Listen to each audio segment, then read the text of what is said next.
E hoje, no dia do combate, Dia Nacional do Combate às Dores de Cabeça, essa live é principalmente para poder lembrar você que as dores de cabeça, elas podem ser comuns, mas elas não podem fazer parte da sua vida. Vamos lá, doutora Thaís. Na verdade, das dores de cabeça, primeiro, dor de cabeça é um sintoma, né, Igor? Eu acho que é importante a gente deixar isso bem claro. Tá? Quando a gente fala dor de cabeça, a gente está falando um sintoma que eu posso ter por N problemas de saúde. Então, hoje, até falando do coronavírus, a dor de cabeça é um sintoma menos comum, mas pode aparecer na infecção por coronavírus. Pode aparecer se eu bato a cabeça, pode aparecer se eu estou realmente com uma gripe, se eu estou com alguma, até doença mais séria, como uma meningite ou um tumor cerebral. Tá. A enxaqueca, ela é uma doença também. A doença neurológica mais comum que existe. A terceira doença mais comum que existe em todas as pessoas do mundo. E aquela que mais incapacita os adultos jovens na sua idade mais produtiva, que vai dos 20 aos 50 anos, tanto homens como mulheres. Então é muito importante as pessoas entenderem que, primeiro, ela é uma doença, Tá. qual é a causa dessa doença, que sintomas essa doença pode trazer até além da dor de cabeça, que a gente vai discutir aqui como principal e o mais conhecido. E o que são? Qual é a diferença de causas e gatilhos? Porque o pessoal confunde muito isso, né? Tá. Vamos separar, então, em 3 pilares, né? Quais são os sintomas, as causas e os gatilhos, né? Conta, então, pra gente como é que a gente pode dividir isso. Porque, para quem está em casa hoje, por exemplo, a gente recebeu uma pergunta bem interessante, tá? Casamento dá dor de cabeça? Filho dá dor de cabeça? Ensinar o filho dá dor de cabeça? O que me dá dor de cabeça? Na verdade, o que dá dor de cabeça é tudo aquilo que é um estímulo para dor. Aquilo deve causar. Se, por exemplo, eu tenho uma gripe, existe uma inflamação, né, nos nervos da cabeça por um vírus, vamos falar aí do assunto da moda, Tá. e esse processo inflamatório é para doer a cabeça. Uhum. Se eu vou lá e bato minha cabeça porque eu me acidento, bato ali numa quina de um armário, Tá. é um estímulo de dor e isso também deve provocar dor. A diferença na enxaqueca, ela é uma doença neurológica onde o cérebro da pessoa funciona um pouco diferente.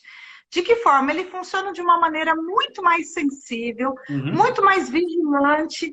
Eu posso dizer um termo bem leigo para vocês entenderem, muito mais estressado, que faz com que estímulos que não provoquem dor, como, por exemplo, eu passar uma raiva com a minha sogra, ou eu ficar preocupada com o meu filho agora que está fora da escola, ou então eu sentir um cheiro, ouvir um ruído mais irritante, uma luz ali do sol que bate no meu olho, isso provocar dor de cabeça, apesar de não ser um estímulo de dor, né? Eu posso sentir um perfume forte e falar, nossa, que perfume ruim, sair de perto dele e tudo bem, né? Não gostar do perfume. Mas na pessoa com enxaqueca, esse estímulo de olfato, visão, né, de barulhos, de ruídos e também outros estímulos também, estresse do organismo. O cérebro percebe qualquer estresse, ele é muito reativo, ele é muito sensível, e aí ele dispara essa resposta de dor de cabeça para avisar, como qualquer órgão do corpo, olha, eu não estou bem. Né? Entendi. Por que a enxaqueca, por que isso acontece nas pessoas que têm enxaqueca? Porque, primeiro, a enxaqueca tem uma causa. Normalmente as pessoas pensam, a minha enxaqueca tem causa hormonal. Eu ouço toda hora. A minha enxaqueca tem uma causa de alimentar. A minha enxaqueca é causada por causa da mudança do tempo, por causa do calor. Não, isso são gatilhos. A causa é a pessoa ter uma predisposição hereditária a ter essa doença. Então, quem está ouvindo a gente aqui e tem enxaqueca, vai saber que provavelmente na família dela, mesmo sem o diagnóstico, vai ter outras pessoas também com dor de cabeça. Isso é muito frequente. Aí a pessoa fala, sim, minha mãe também tinha, a minha avó, tem uma prima de primeiro grau, tem o meu irmão. Então, a pessoa tem que ter essa tendência hereditária para que esse cérebro funcione dessa forma, certo? Só que se ele não tem a tendência hereditária, ele não vai ter tanta sensibilidade para que esses gatilhos, essas situações todas que a gente conversou, provoquem as crises de enxaqueca nele, que além da dor, provoca um monte de outros sintomas. Que a gente pode falar logo em seguida, né? Tá. Doutora, eu vou pedir uma pausa só para avisar o pessoal aqui do Facebook. Pessoal que está conectado no Facebook, eu queria convidar vocês para irem lá para o Instagram, onde a gente está conectado. Você abre o seu Instagram e digita lá Cephali Brasil e a gente vai estar ali já conectado na live. Já estamos aqui com a doutora Thaís. Tá bom? A gente queria fazer uma transmissão aí pelo Facebook, só que a transmissão pelo Facebook ela não estava dando certo e a gente está fazendo 100% lá. A gente vai fazer simultâneo, tanto no Instagram quanto no Facebook. Mas como no Facebook não está dando certo, a gente está lá no Instagram, tá? Convido vocês todos a irem até lá. Vamos lá, vamos continuar aqui, doutora Thaís. Está bem interessante. E que outros sintomas além da dor, quem tem enxaqueca sabe que dá na crise, né? Ou até mesmo quando a dor está fraca. A pessoa fala assim, nossa, a luz realmente me incomoda mais que as outras pessoas, a gente chama isso de fotofobia. Tá. O barulho incomoda mais que as outras, então basta uma buzina no trânsito para aquilo me incomodar e até ser um gatilho de crise, mas na hora da crise, eu já ouvi gente falar que o ruído da água batendo na torneira fazia a dor piorar. Sabe? Ou seja, nós temos aí dois fatores. É uma extrema sensibilidade ao barulho na hora, que a gente chama de fonofobia, que é um sintoma. Outro sintoma comum também é a pessoa ficar um pouco enjoada, nauseada. Algumas pessoas numa crise muito intensa podem chegar a vomitar, mas tem mais sintomas. O humor muda, fica mais ansioso, acelerado, às vezes até meio down, deprimido. O sono muda, a pessoa pode ter insônia ou ficar muito sonolenta logo antes da dor ou durante a crise de enxaqueca. A atenção fica ruim. Então a pessoa fala, eu não estou mais rendendo bem no meu trabalho, né? Eu estava trabalhando normalmente, agora estou vendo que eu estou fadigado, cansado, minha concentração está caindo, dor de cabeça em seguida, tudo junto, uma crise de enxaqueca. Então tem muitos sintomas além da dor típica, que vem aquela dor mais forte, moderada, né, pulsátil, que as pessoas que têm enxaqueca conhecem bem. Então, tem algumas pessoas que elas não conseguem decidir, né, ou interpretar o que é uma dor de cabeça e o que é uma enxaqueca, né? Qual que é a diferença da dor de cabeça para enxaqueca? Ou como é que as pessoas elas distinguem isso? De novo, dor de cabeça é um sintoma pontual. Pontual. Dor de cabeça sempre tem uma causa. A primeira coisa, é que ele fala febre. Febre é uma doença? Não. Febre é um sintoma que se eu tô com febre, eu vou descobrir a causa. Né? Descobrindo a causa, eu posso tratar a febre para baixar. Mas eu não vou ficar só tratando a febre para ela baixar, eu vou correndo atrás de saber o que está provocando essa febre. A dor de cabeça é igual, ela é um sintoma, ela está ali avisando que alguma coisa não está bem. Então eu preciso também descobrir qual é a causa, posso até tratar a dor naquele momento, mas eu não posso viver com dor de cabeça sem saber o que eu tenho. A enxaqueca já é a doença que tem o sintoma dor de cabeça como o mais conhecido, mas não o único. Como eu expliquei, existem todos, tontura é muito comum em quem tem dor de cabeça, enxaqueca, junto com a dor de cabeça fica mareado, a pessoa fala que então gira tudo, que nem uma vertigem, e aí fala, eu tenho uma labirintite, na verdade é sintoma da enxaqueca. O estômago fica parado, então aí a pessoa tem muita dor de estômago, a pessoa acha que é gastrite. As pessoas, como não conhecem o sintoma da enxaqueca, elas não ligam todo o quadro e começam a achar que elas têm muitas doenças diferentes. E isso atrasa o diagnóstico e o tratamento da doença enxaqueca com esses sintomas todos, que as pessoas precisam conhecer quais são, né? A gente está falando um pouquinho deles agora aqui. Aqui na live a gente não vai conseguir explicar para vocês todos os sintomas, porque são muitos sintomas. Mas a gente vai conseguir distinguir, por exemplo, a doutora Thaís, ela falou agora dos sintomas. Agora eu vou pedir para a doutora Thaís falar um pouquinho dos gatilhos, que é o que as pessoas elas confundem um pouquinho, tá? E dentro desses gatilhos, eu queria que vocês também observassem como é que é o dia a dia de vocês, no trabalho, na rua e dentro de casa. Você vai descobrir agora, com o que a doutora Thaís vai falar, que esses gatilhos, eles fazem com que justamente as dores de cabeça e a enxaqueca, elas apareçam. E as pessoas acham que isso é a causa, né, doutora? Explica pra gente. É a causa. É aquilo que eu falei. Gente, enxaqueca não é para quem quer. Infelizmente, é só para quem tem, para quem pode. Então, eu preciso ter, para ter essa doença, que a enxaqueca é uma doença, eu preciso ter alguma predisposição pessoal hereditária, tá? Então, digamos que nós somos pessoas com enxaqueca, né, Igor? A gente nasceu com esses genes aí que determinam que eu vou ter essa doença. E aí, lá no meu trabalho, eu com enxaqueca, começo a sofrer pressão do meu chefe. Ou então tem um ar-condicionado que fica bem em cima da minha cabeça, fazendo aquela coisa fria o tempo todo. E hora eu saio, tá calor, hora tá frio. Fica aquele pessoal conversando, fazendo barulho. Ou eu trabalho num ambiente que tem cheiros intensos, dependendo da minha ocupação. Tá. Tudo isso são gatilhos que na pessoa com enxaqueca vai provocar essas crises com esses sintomas todos. Certo. Se todas as pessoas, se isso fosse a causa, como as pessoas pensam, no mesmo ambiente de trabalho, todo mundo está exposto, por exemplo, eu sou pintor e trabalho com tinta. Vamos pensar assim, tinta tem um cheiro forte. Se a causa fosse o cheiro, todo pintor tinha enxaqueca. Não é? Então, não é verdade?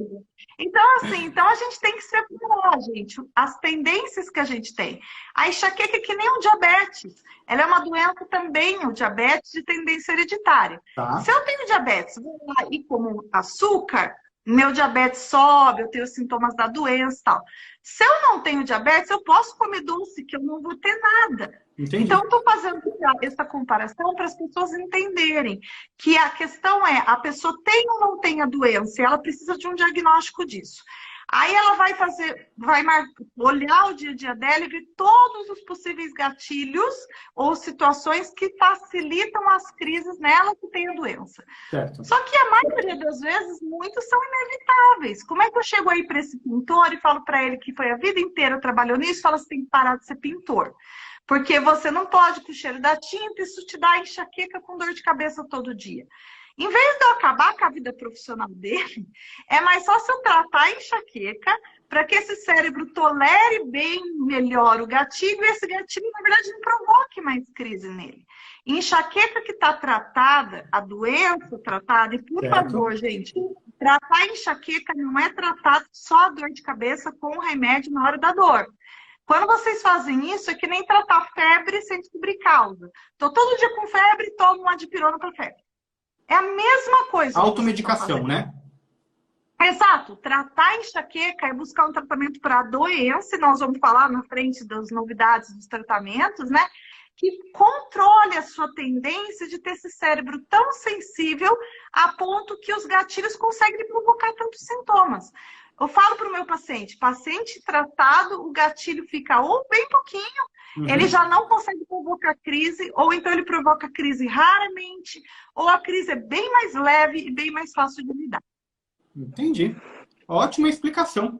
Agora, você comentou um pouquinho sobre justamente a questão das pessoas acharem querem solucionar o problema ali na hora. E elas acabam tomando um monte de analgésicos achando que está resolvendo. Né? Não vou falar o nome dos analgésicos, mas eles tomam mais de 1, 2, 3 no dia. Isso é normal? Sim.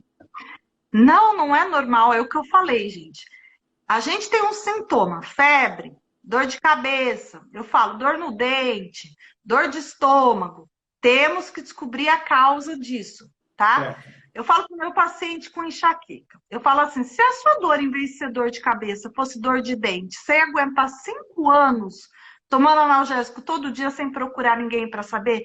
Claro que não. Ué, mas por que com a dor de cabeça você fez isso? Com a sua enxaqueca você fez isso? Porque eu achava que enxaqueca era só dor de cabeça e que o único tratamento era tomar remédio na hora que eu tivesse dor. Então, infelizmente, é isso que as pessoas ainda entendem de enxaqueca. Que a enxaqueca é isso, é só o sintoma dor de cabeça. Que ela não é uma doença crônica, eu digo. A pessoa vai ter tendência de tê-la a vida inteira e ela pode controlar essa tendência. Como, de novo, um diabetes, uma pressão alta, uma asma. Você faz um tratamento, um tempo, ou às vezes mais longo, mais curto, depende. Controla essa doença, convive com ela muito bem, e aí pode tomar seu remédio de crise, desde que seja esporádico. E o quanto que é esporádico? O ideal é tomar menos de uma vez por mês. Isso que é o ideal, né? Essa é uma coisa realmente pouco frequente. Se você está precisando tomar analgésicos para uma crise de enxaqueca, que já dê muito sintoma, dor que incapacita, todo mês, está na hora de procurar um neurologista. Toda semana já era hora de estar lá. Todo dia já passou da hora. entendeu? Nossa. Lógico, para poder tratar a doença e não ficar mascarando a doença, só tratando um sintoma que é a dor.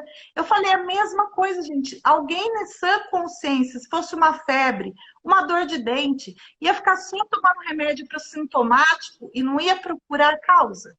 Mas as pessoas, infelizmente, banalizam muito ainda a enxaqueca, mas por desconhecimento. Sofrem terrivelmente com ela, mas porque não conhecem ou confundem causa com gatilho. Então a pessoa fala, meu gatilho é menstrual. Eu sou mulher, tenho que menstruar, então tenho que aguentar. Não, dá para tratar também quando o gatilho é menstrual. Dá para tratar a doença se você menstruar de maneira saudável. E se fosse causa, de novo, todas nós, 100% das mulheres, teríamos enxaqueca quando menstruassem? Claro que não é assim. Você sabe? É bastante frequente na mulher, tá? Desculpa interromper, doutora. Aí tá, justamente se tocou num ponto que chegou diversas perguntas aqui falando sobre a questão hormonal. Se as enxaquecas, elas são somente por causas hormonais. Não, senão o homem não tinha. E homem tem, gente, homem também tem enxaqueca. Inclusive, homem tem enxaqueca, às vezes, com frequência diária e sofre tanto quanto as mulheres. Não, o gatilho hormonal é mais um gatilho que aí é específico da mulher, né? Só a mulher tem o ciclo do estrogênio, da progesterona, que é o ciclo que o hormônio sobe, o hormônio desce, para que ela tenha ovulação e menstruação. Os homens não têm esse gatilho. Mas os homens têm o de estresse, têm o de cheiro, têm o de luz, têm o de mudança de temperatura, de fazer jejum muito tempo. Então, a enxaqueca é uma doença democrática, gente. Criança tem enxaqueca. Muito! 1 em cada 10 crianças tem enxaqueca. E elas não têm nem puberdade, né? Não tem nem ainda nada de hormônio, nem o menino nem a menina, são crianças. Idosos têm enxaqueca e a mulher já passou da menopausa. E muitas vezes continua tendo enxaqueca até todo dia. Então, o gatilho hormonal é importante para a mulher. Eu posso dizer que na fase que a mulher tem as menstruações, ele é um gatilho que dá crise muito forte, longa, às vezes difícil de tratar na hora, porque demora a passar, mesmo medicando muito, mas tem tratamento, tem muitos tratamentos até específicos para este gatilho, primeiro tratando a doença. E aí também modulando um pouco a parte hormonal para que ele não seja um gatilho tão potente para aquelas mulheres com enxaqueca, né? Entendi. Então quer dizer que o fator da idade, ele não influencia tanto? A pessoa ela pode ter desde pequeno até na idade mais adulta. Na verdade é o que eu te falei, a gente nasce com a tendência de ter enxaqueca. O meu paciente mais jovem, gente, ele tinha enxaqueca de crise de vômito 2 anos de idade. Nossa. Quando começou a falar, eu falava para a mãe, minha cabeça dói, a criança vomitava, ficava pálida, tá? A gente nasce com essa tendência. A doença ela vai se manifestar mais ou menos na criança em torno da idade escolar, por volta de 6, 7, 8 anos de idade. Se não começar ali, nas meninas vai piorar na hora que tem as primeiras menstruações, porque aí entra o gatilho hormonal, né? Que é bem importante. E até no máximo na adolescência, as pessoas já começam a doença. E aí elas, como nascem com a tendência, os gatilhos vão acontecendo, aquele cérebro muito sensível começa a disparar as crises para avisar, estou em perigo, por favor, faz alguma coisa, trata essa doença. E o que acontece? As pessoas, infelizmente, por desconhecimento, total conhecimento ainda da doença, elas acabam banalizando. Porque como a enxaqueca é muito frequente em todas as faixas etárias, imagine 10% das crianças é um índice alto, nas mulheres jovens chega em torno de, em alguma fase da vida delas, até de 30%, 40% delas sofrerem com enxaqueca. Então, como é muito frequente, também na família a pessoa ouve assim, mas é assim mesmo, a sua avó também tinha, eu aguentei a vida inteira. Então, toma analgésico aí. E a pessoa se acomoda, né? A pessoa se acostuma, tá? Eles falam muito, vocês falam para mim, infelizmente eu acostumei. Ou então procurou tratamentos inadequados, isso acontece muito, né? Profissionais que não fizeram o tratamento da maneira mais adequada, pensando na enxaqueca como doença, então fica passando mais remédio de crise ali para a pessoa tomar na hora. E aí isso esses fracassos de tratamentos e a incapacidade da doença faz a pessoa realmente também desanimar. Então, eu ouço muito isso dos pacientes, eles falam, doutora, você é minha última esperança. Se não resolver aqui, eu desisto.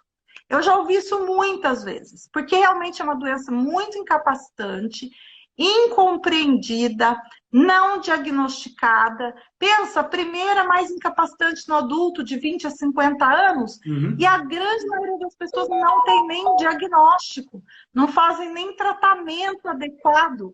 E o quanto sofrem com isso, né? E às vezes por não encontrar mesmo. Nem todo profissional de saúde está preparado mesmo para tratar a enxaqueca da maneira correta. Infelizmente, é uma verdade. Doutor, eu vou comentar aqui um pouquinho, que a gente recebe muitas mensagens de pessoas que nem sabiam que tinha um médico que é especialista em dor de cabeça. Eles perguntam, né? Mas eu posso usar? Eu posso? Como é que funciona? Quem que eu procuro para poder saber qual o melhor tratamento? Então, eu queria que você falasse um pouquinho sobre as questões justamente de prevenção. Se a pessoa que ela está sentindo dor de cabeça, se ela pode prevenir a dor de cabeça e se todas as enxaquecas têm o tratamento, para a gente começar a entrar um pouquinho justamente nessa evolução dos tratamentos, né? Tem tantas novas opções que não tinham antigamente e agora tem diversas formas de se tratar. Fala para a gente um pouquinho sobre prevenção. Primeiro, enxaqueca tem tratamento, sempre. Tá? Toda enxaqueca tem tratamento. Primeiro, vamos fazer o diagnóstico. Que estado você está? Quantos dias de crises de enxaqueca ou de dor de cabeça ou desses sintomas todos você está apresentando? Que tipo de enxaqueca que você tem? Tem dois tipos, as pessoas acham que tem um monte de tipo, porque fala do gatilho, né, Igor? Tá. Mas existem dois tipos de enxaqueca. Uma enxaqueca que a gente chama sem aura e com aura.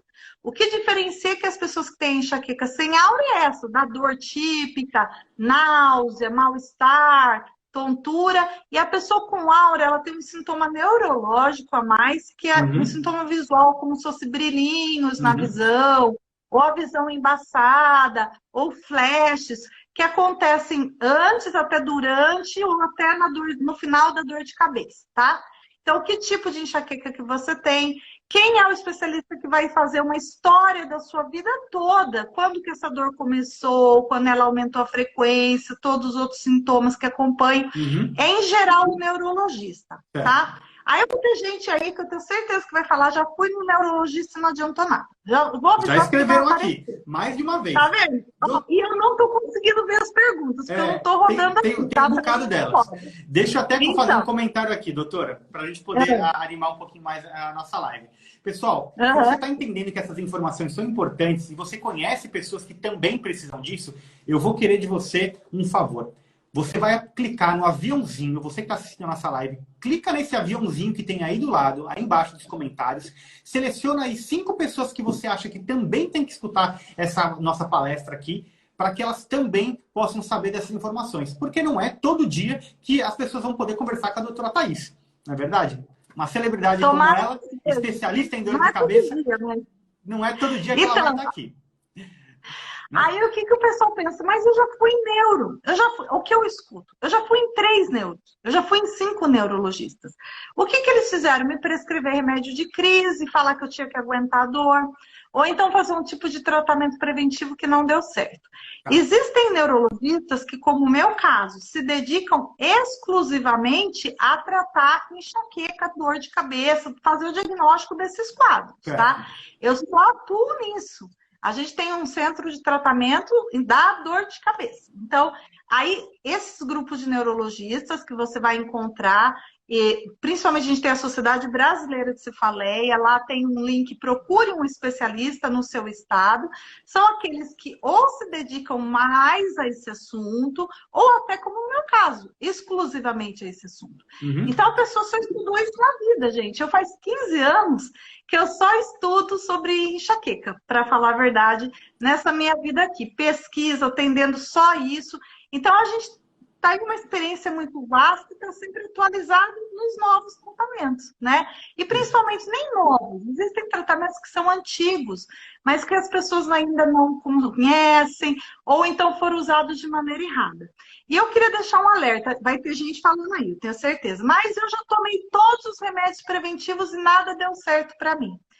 Uma coisa importante para você entender, eu vou falar aqui, que faz o seu tratamento para prevenir a crises ou a enxaqueca, ou tratar a enxaqueca falhar, é misturar um tratamento preventivo com tomar um monte de remédio analgésico, tá? Se as duas coisas estiverem acontecendo ao mesmo tempo, o analgésico, se usado mais que 2 dias por semana. Então, eu vou deixar esse número bem claro. Se você que está aí toma mais que 2 comprimidos por semana de anti-inflamatório, analgésico, ou então alguns remédios até específicos para enxaqueca, triptano, naratriptano. Tá. E você faz isso pelo menos já há alguns meses, a própria medicação ela acaba provocando a próxima dor. Então, quem tá aí vai entender o que eu tô falando. Começa tomando um tipo, aí funciona no começo. Aí depois já não funciona mais, põe outro tipo, troca, soma, começa a fazer um monte de remédio junto. Aí põe mais um monte de café, que depois eu quero falar um pouquinho disso. Vamos falar de café. Vamos falar de cafeína. E aí, no meio disso tudo, tenta fazer um tratamento preventivo. Como a gente tem uma dor de cabeça de rebote, quer dizer, o próprio remédio traz a próxima dor, o remédio preventivo não consegue fazer efeito, ou o tratamento preventivo que seja, medicamentoso ou não medicamentoso. Então, é muito importante que esse médico especialista te oriente como usar adequadamente, quando usar adequadamente e, às vezes, quando retirar tudo isso. E fazer até uma desintoxicação, que a gente chama. Mas, por favor, não façam sozinhos isso. Ah, a doutora falou lá na palestra, no live, que se eu tomo analgésico todo dia, é isso que me atrapalha. Então, amanhã eu parei e não vou tomar mais nada. Você vai ter a abstinência deles. E você vai ter uma dor de rebote, uma dor da enxaqueca muito intensa, que vai te fazer desanimar e falar, pronto, estou dependente e vou ficar assim mesmo dos remédios. Então, o médico neurologista que é especialista na área, ele vai te indicar um tratamento para retirar isso de maneira segura, e aí o seu tratamento preventivo vai poder fazer efeito. Então, a primeira coisa é isso, as pessoas precisam entender, não dá para concorrer as duas coisas ao mesmo tempo. Tratamentos preventivos a gente tem medicamentosos e não medicamentosos. Os medicamentosos que são mais antigos, mas nem por isso são menos bons, menos eficientes, tá? São aqueles orais que a gente usa todo dia para evitar a dor. É que não tem uma pressão alta, né? Uma doença de pressão alta. Eu tomo o antihipertensivo todo dia para controlar a minha doença de pressão alta e a pressão alta não subir, né? Na enxaqueca também, existem algumas medicações que você toma todo dia para você estabilizar esse cérebro muito sensível e você com isso, mesmo com gatilhos, evita as crises.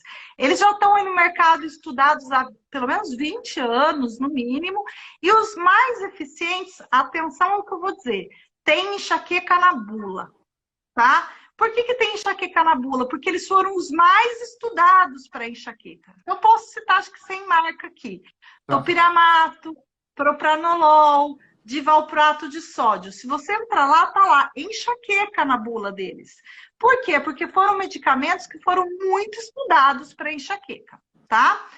Outra opção que a gente tem mais recente, falando agora mais atual, nem tão atual assim, já faz 10 anos que no Brasil a gente tem, a Anvisa liberou o tratamento, e esse é específico para quem tem uma enxaqueca crônica.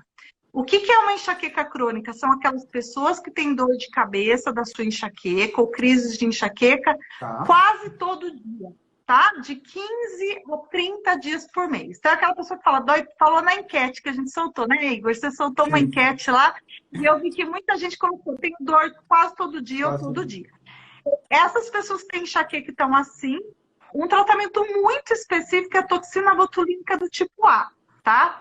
Também está lá na bula dela, tratamento da enxaqueca crônica, que é essa que tem crises muito frequentes. Faz 10 anos, pelo menos, está aprovado aqui pela nossa Anvisa, que aprova os medicamentos, e é estudada no mundo inteiro. O mesmo protocolo se faz hoje daqui ao Japão, tá? Então, é muito eficaz e realmente muito interessante para os casos crônicos, pessoas com dor muito frequente, tá bom? Certo. E agora, de um ano para cá, a gente tem uma nova família de medicamentos, mais recentemente, que a gente chama de, de medicamentos anti-CGRP, que o pessoal andou falando aí nas redes sociais, é a vacina da enxaqueca. Gente, não é vacina. Não, a enxaqueca não é um vírus, tá? Que a gente cura, fica imune ela com vacina. Não é coronavírus, não é coronavírus. Essa família de remédios, tá? Que tem o nome Erenumab, Galcazenumab, que chegaram ao Brasil agora. Na verdade, começaram a comercializar esse ano. A gente ainda usou muito pouco, porque com a pandemia isso atrapalhou um pouco. Tá. Nos Estados Unidos foi usado desde o ano passado.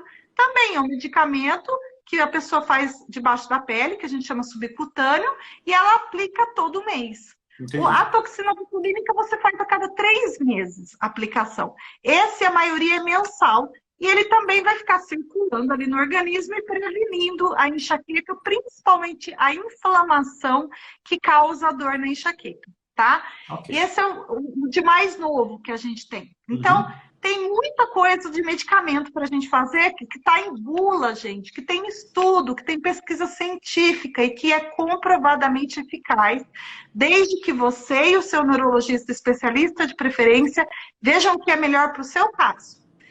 Tratamentos não medicamentosos. Tem muita coisa que não envolve remédio que pode complementar a prevenir a enxaqueca também. Tá. Exercício físico aeróbico feito de maneira regular, né? Você tem algumas técnicas de meditação, respiração, que podem ajudar, se você faz diariamente, a prevenir as crises. A acupuntura, tem alguns estudos mais recentes também que têm comprovado a prevenção da enxaqueca com ela, também é uma medida que está crescendo, né?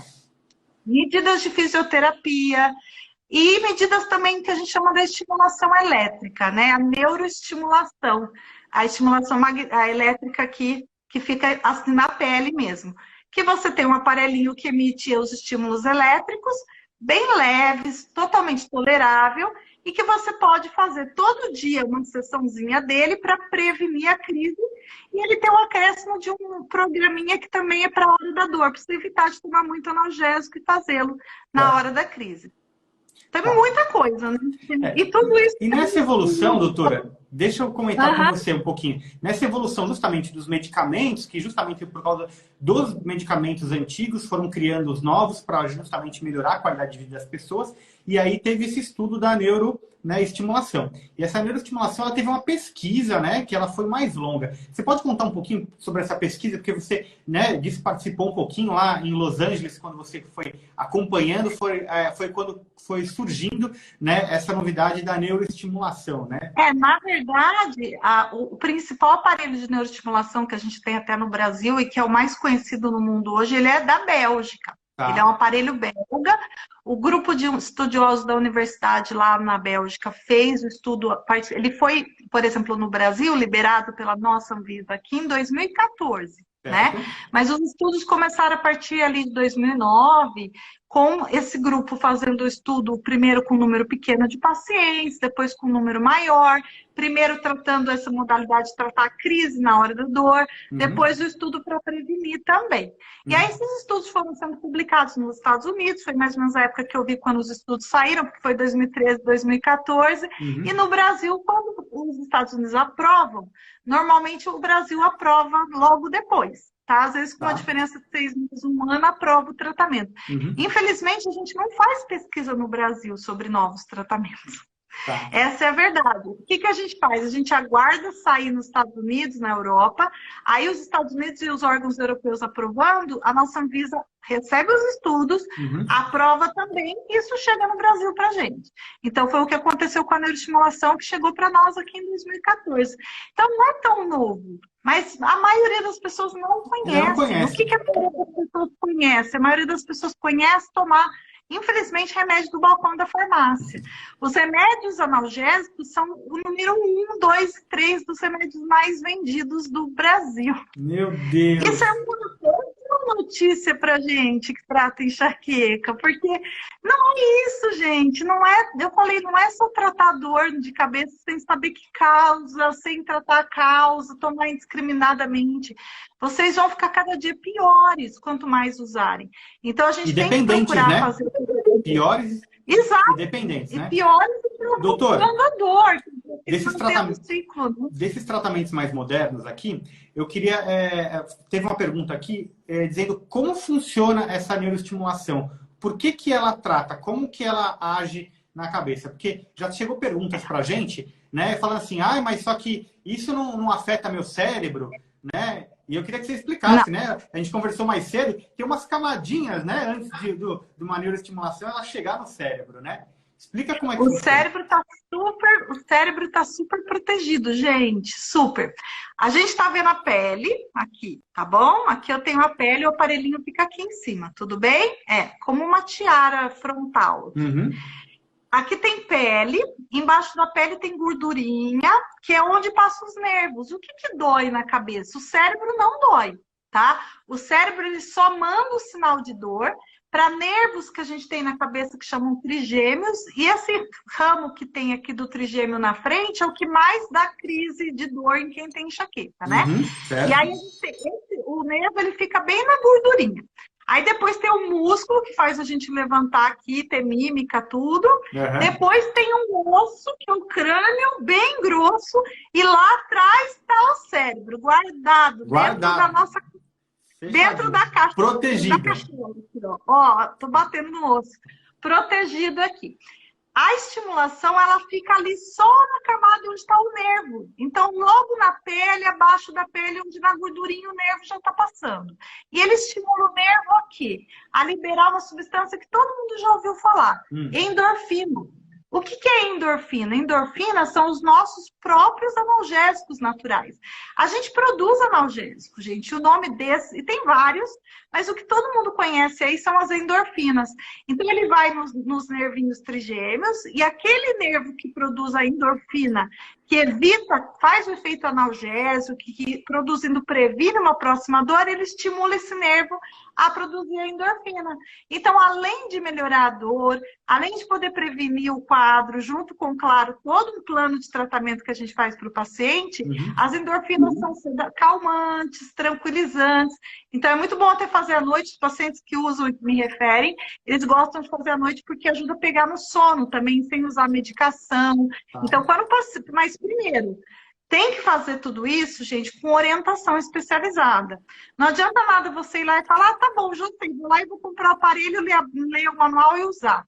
Todo paciente nosso da clínica que chegou e já tinha um aparelho, tinha jogado no campo.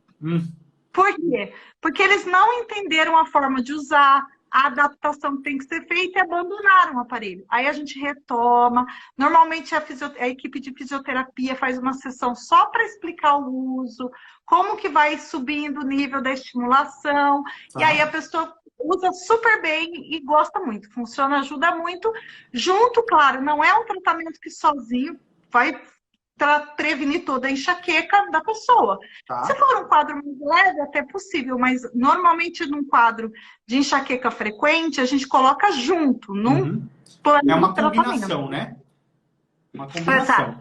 O tratamento ideal para quem tem enxaqueca mais frequente, que eu acho que é muita gente que está assistindo a gente aqui, é alguns tratamentos medicamentosos, que aí pode ser o oral, pode ser só botulínica, pode ser um novo desses medicamentos antes seja IP, pode ser tudo junto. Eu tenho casos que fazem tudo junto, conjuntamente com tratamentos não medicamentosos. Porque os tratamentos não medicamentosos vai ser para o resto da sua vida. Você vai aprender medidas que vai te ajudar a prevenir essa crise, que você vai incorporar na sua rotina. O tratamento medicamentoso é feito por um tempo, no mínimo quanto? 1, 2 anos. Também não adianta achar que vai tratar, prevenir a enxaqueca 3 meses, e largou, voltou, não deu certo. Não deu certo porque fez pouco tempo. O tratamento tem que ser de 1 a 2 anos, e depois isso vai junto com os não medicamentosos, que depois ficam durante a rotina de vida da pessoa, ajudando a controlar essa enxaqueca sempre, né? Doutora, e para quem tem algumas pessoas, né, por exemplo, na gravidez, Na gravidez, a pessoa ela pode tomar o medicamento? Como é que funciona para quem está nesse momento de vida, de gestação? A gravidez é um momento que a gente evita muito medicamento que vá por boca, né? Por quê? Porque todo medicamento que vai por boca vai cair no seu sangue e vai chegar para o bebê, tá? De alguma forma, ok? Então, na gravidez, o ideal é você, para tratamentos que não entrem por boca, tratamentos não medicamentosos, então procedimentos locais, a própria estimulação, as medidas de respiração, a fisioterapia, o exercício físico. Tem muita coisa para fazer durante a gestação, tá? O importante é evitar aqueles horários de tomar todo dia, é a última escolha para a gente, para que não chegue para o bebê. E eu vou falar um pouco de gravidez. Tá. Eu sempre falo isso para a minha paciente, chega e fala para mim, doutora Thaís, eu quero ficar grávida. E às vezes na primeira consulta, com dor todo dia. Eu falo para ela, vamos fazer o seguinte, você quer ficar grávida? Vamos planejar para você ficar grávida quando a sua enxaqueca estiver mais controlada. Por quê? Se você chega e tivesse diabetes, e o seu diabetes estivesse totalmente descompensado, o que seu ginecologista e o seu endócrino ia falar? Controla esse diabetes e depois fica grávida. Certo? Isso é usual. Controla a pressão alta e depois engravida. Mas o pessoal vai ficar aquela história de não saber o que é enxaqueca e fica grávida com um monte de crise. E tem gente que melhora na gravidez, mas tem gente que até piora na gravidez. Nossa. Então, como qualquer doença, procura quando quiser engravidar um neurologista especialista de preferência, faz um tempinho de tratamento e faz uma programação para engravidar saudável. É isso que todo mundo quer. Porque a sua chance de piorar a dor é menor durante a gravidez. Ou você já, se acontecer de piorar por causa da mudança hormonal, você já tem um neurologista para te acompanhar junto com o obstetra, né? Então é uma dica muito importante. Não fiquem grávidas se vocês têm enxaqueca toda hora. Porque é jogar com a sorte ou o azar. Vocês podem melhorar, mas às vezes não. E aí é muito mais difícil tratar alguém com dor todo dia durante a gravidez, né? Com certeza, né? Ainda mais no momento especial que ela está vivendo ali, né? O que eu poderia acrescentar também é que justamente a neuroestimulação, né, ela tem justamente esse fator positivo, né? Para a mulher que ela está ali grávida, porque né? Não é oral, né? Não é oral, não vai fazer mal nenhum para o bebê. E tem várias, além da neuroestimulação, tudo que eu fizer que for coisa local, que não caia na corrente sanguínea, neuroestimulação, né? Que você não caia diretamente na corrente sanguínea, tem várias coisas que ali na consulta a gente vai determinar que possa ser feito.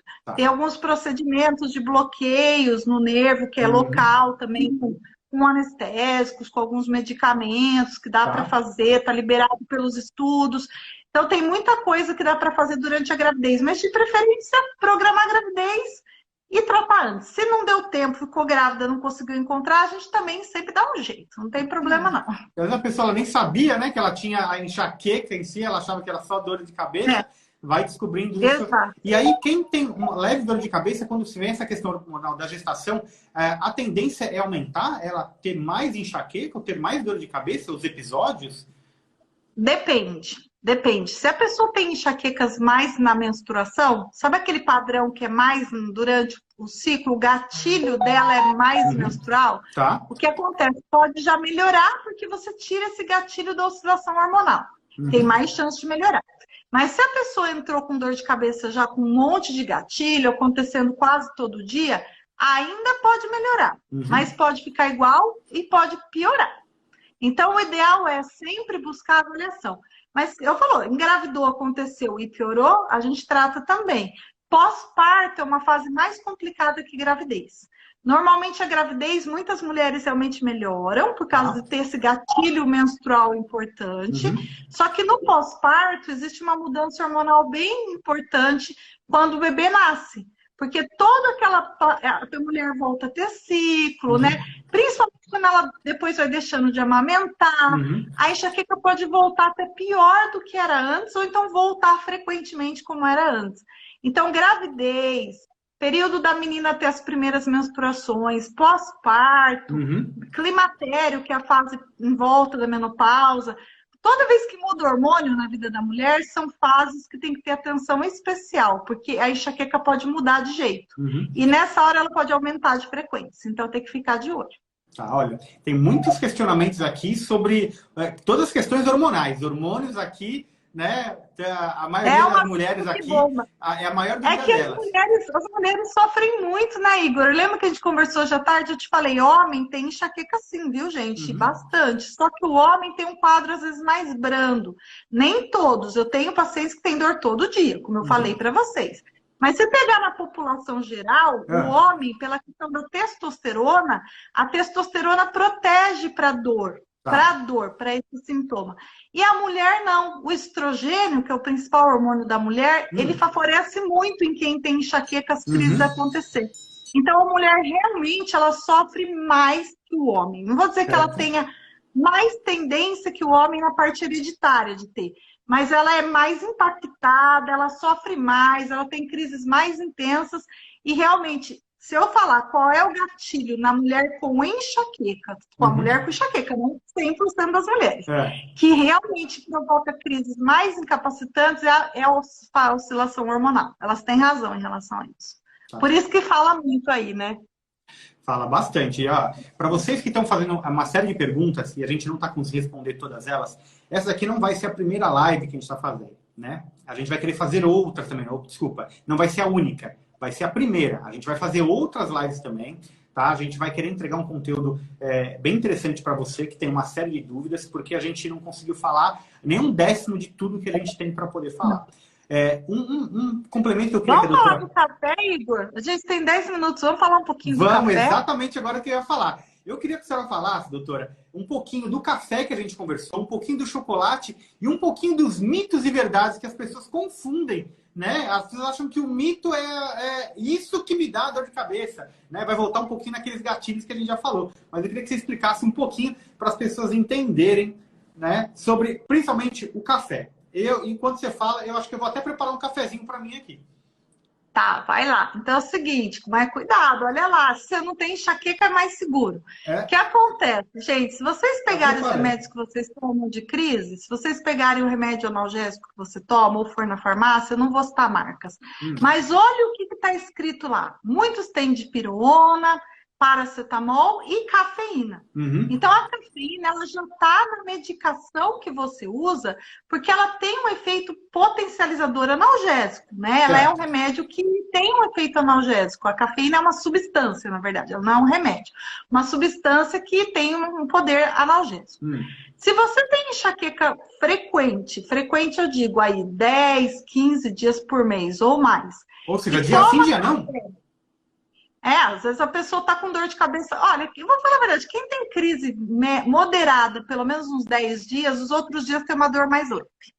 Mas fica com dor todo dia, 10, 15 dias. Os outros não fica sem dor, ela fica com uma dor mais baixa, mas que sempre tá ali incomodando. Se você toma café, eu vou fazer aqui uma comparação que vai me assustar, mas é para assustar mesmo. Vai fazer teu expresso aí. Um café expresso, ele tem de cafeína nele, mais ou menos 100 miligramas, tá? De cafeína, tudo bem? Um remédio comum de farmácia que vocês tomam, aquele que é meio marronzinho, que o pessoal acha facinho ali, tem lá 30 miligramas de cafeína no comprimido. E ele já tem poder analgésico, por isso a pessoa toma um comprimido para aquilo. Entendi. Se você tomar um expresso, você está tomando, às vezes, 3 comprimidos em cafeína de analgésico. Então, fica o mesmo ciclo do analgésico. Se a pessoa toma todo dia, ela vicia. E se ela não toma, ela tem o quê? Dor de cabeça. Quem aí que está assistindo a gente, e deve ter muita gente, eu não estou vendo, desculpa, as mensagens de vocês, mas vocês estão me ouvindo. Deve ter muita gente que vai falar assim, se eu não tomar café, minha cabeça dói. Se você chegou nesse ponto de ter que obrigatoriamente tomar café para não doer a cabeça, você pode estar já com a sua enxaqueca crônica e não está nem percebendo. E o café que está fazendo esse rebote, tá? Olha só. Então, isso vai ter muita gente que vai falar. Não, doutora, mas se eu não tomar logo de manhã, começa a dor na hora do almoço. Se eu não tomar à tarde, eu vou ter dor. E a pessoa vai fazendo o quê? Aumentando a quantidade de café. Então, começa tomando um coado, aí põe um expresso à tarde, aí toma um coadinho antes de jantar, e ainda põe chocolate todo dia. Chocolate também tem cafeína, bem menos que o café. Mas se você pegar uma barrinha de chocolate, assim, ó, de uns 100, 200 miligramas, ali uma barra de 100 miligramas, Tá. do chocolate, aquele mais escuro, ele tem a mesma quantidade de cafeína também do que um comprimidinho de analgésico. Então, se você tomar todo dia, o que vai... Café, chocolate, umas refrigerantes de cola lá. Não vou falar a marca aqui, E também tá? tem cafeína. E ainda a pessoa ainda toma uns aqueles que dá asa, uns estimulantes, pré-treino. E se for misturar, daqui a pouco você toma tanta cafeína que você não tem noção. E a hora que você para isso, sua cabeça, bum, de enxaqueca. Isso acontece só em quem tem enxaqueca. Quem não tem enxaqueca pode tomar café todo dia, que não vai ter crise de enxaqueca por abstinência de café. Deixar bem claro isso. De novo, é para quem tem enxaqueca. E se você não tem enxaqueca todo dia, tem que tomar cuidado. Digamos que a pessoa fala, eu tenho uma vez por semana. Mas ela continua com esse hábito da cafeína há muito tempo, ele vira um fator de risco de aumentar a frequência de crise, que nem tomar um analgésico todo dia. Então, hoje a gente sabe, algumas situações fazem a pessoa ter uma enxaqueca esporádica se tornar frequente, que é o crônica, quase diária ou diária. E o uso de analgésicos está lá, anti-inflamatórios, cafeína também da alimentação, né? Obesidade, ser mulher, sedentarismo. Então, são situações que a gente sabe que levam a pessoa com pouca enxaqueca, que se não se cuidar, tiver uma vez por semana, começar a ter 2, 3, 4 por semana, dor todo dia. Entendeu? Tá tendo pergunta aqui, doutora. Além do café, se tem outras bebidas, por exemplo, como vinho tinto. Não, o vinho tinto não tem cafeína. O vinho tinto, ele é um gatilho mesmo. Ele é só um gatilho. Tem por gatilho do álcool e da fermentação do vinho. Na hora que você tem a fermentação do vinho, libera umas substâncias que excitam o cérebro também e que podem fazer a crise. Certo. O vinho tinto é gatilho. A cafeína que tem no chá mate, tem no tererê, ou aquele, como é que chama que os gaúchos tomam? O tererê que chama, ou...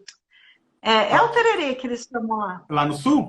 No sul, chá mate. Alguém escreve pra gente aí no grupo aí, eu sei chimarrão. Tererê, chá mate, chimarrão, chá daqueles brancos, verdes. Então, chá chineses, tá? Todos esses têm um pouco de cafeína. Quais chás não têm cafeína? Erva cidreira, capim-limão, os nossos chás das nossas ervas não têm cafeína.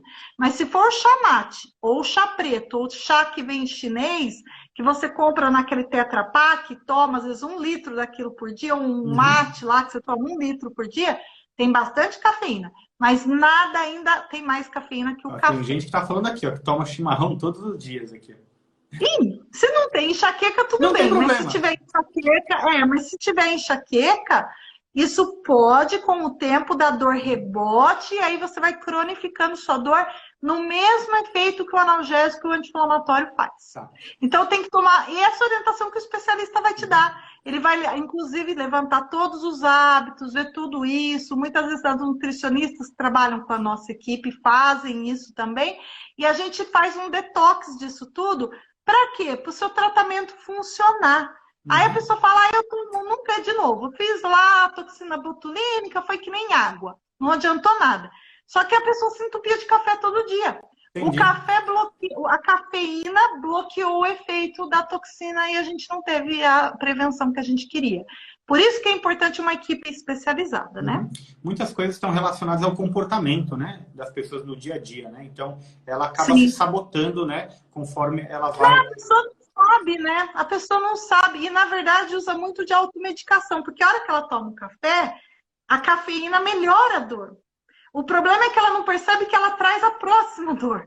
E aí ela fica nesse ciclo vicioso, literalmente. Então, na hora, parece que é um amiguinho.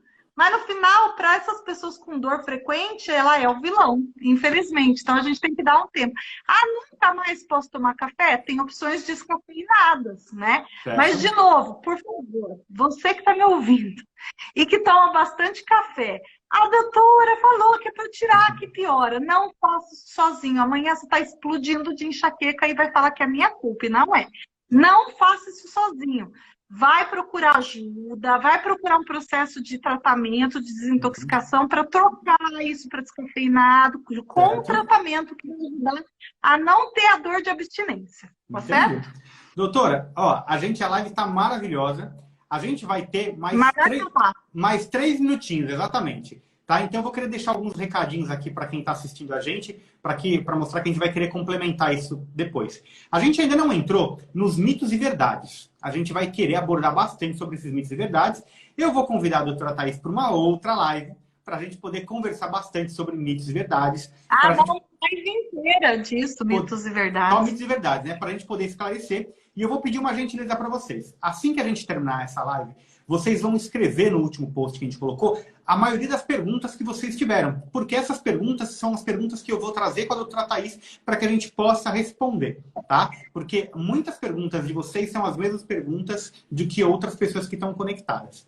E eu quero poder também trazer uma novidade nossa, né, sobre a parte da neuroestimulação. Você que está conectado aí no Cephali, né, o Cephali é o que oferece a neuroestimulação. E eu queria convidar vocês a olharem o último post que a gente vai colocar, onde a gente vai colocar ali uma dica para vocês, né? Justamente a gente quer que vocês possam ter uma lista de diferenças entre sintomas, gatilhos e causas, e vocês vão poder baixar essa lista para que vocês saibam melhor. Tá? E essa lista ela vai estar no cephali.com.br/enxaqueca. Repetindo, cephali.com.br/enxaqueca. Você vai se cadastrar ali e você vai receber. Doutora Thaís, temos mais 30 segundinhas. Eu queria agradecer você. Agradecer. Muito obrigado por ter participado. Queria agradecer a audiência de vocês também que estiveram aqui conectados com a gente, né? E eu queria que a gente, na próxima, pudesse ter muito mais pessoas que precisavam escutar essa mensagem, porque ninguém merece conviver com dores de cabeça. E existem diversos tratamentos novos que as pessoas precisam aprender e conhecer e não conviver mais com as dores de cabeça. Só mensagem final, doutora? É possível viver sem dor, gente. É possível, sem dor de verdade. Não é sem dor à base de analgésico que eu tô vendo o pessoal. Eu amo analgésico tal. Não, viver sem dor e sem remédio. Isso é possível, tá? Então, por uma vida sem enxaqueca e esse dia maravilhoso que é o Dia Nacional de Combate à Dor de Cabeça, que proporcionou esse encontro pra gente aqui. É isso aí. cephali.com.br/enxaqueca. Aguardo vocês para a próxima live. Se você ainda não segue o Cephali, passe a seguir, que você vai ter todas as informações aqui. A gente quer entregar um conteúdo interessante e novo para você. Um grande beijo a todos e fiquem com Deus. Gente, um beijo. Obrigada. Foi maravilhoso. Tchau, doutora. Tchau.